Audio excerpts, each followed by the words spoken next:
करीब मामला सामने आया है। एक आदमी अपनी दो पत्नियों के बीच बट गया। पहली पत्नी को बिना बताए उसने दूसरी शादी कर ली थी। इसके बाद पहली पत्नी ने पुलिस से शिकायत दर्ज कराई। पुलिस ने मामला परिवार परामर्श केंद्र को सौंप दिया। काउंसलिंग के बाद आदमी को हफ्ते में 3 दिन पहली पत्नी और 3 दिन दूसरी पत्नी के साथ रहने का आदेश दिया गया। बाकी एक दिन वो अपनी मर्जी से कहीं भी बिता सकता है। साथ ही उसे पहली पत्नी को बच्चों को के खर्च के लिए हर महीने 4,000 रुपए भी देने होंगे। यह अनोखा मामला पूर्णिया का है। यहाँ एक शख्स ने अपनी पहली पत्नी को बिना बताए दूसरी शादी कर ली। पहली पत्नी से उसके 2 बच्चे भी हैं। जब पहली पत्नी को दूसरी शादी के बारे में पता चला तो उसने पूर्णिया के एसपी कार्तिकेय शर्मा से शिकायत की। एसपी ने मामले को परिवार परामर्श केंद्र भेज दिया। यहाँ दोनों पक्षों की बात सुनी गई।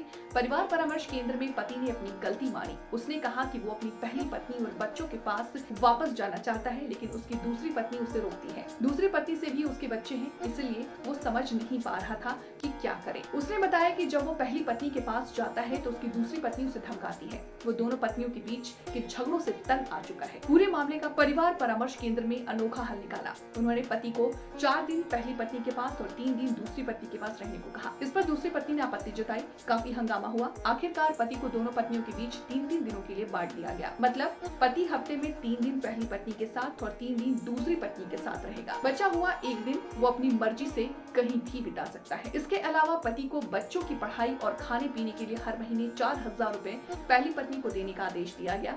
इस फैसले पर दोनों पत्नियां मान गई। ये फैसला चर्चा का विषय बन गया है।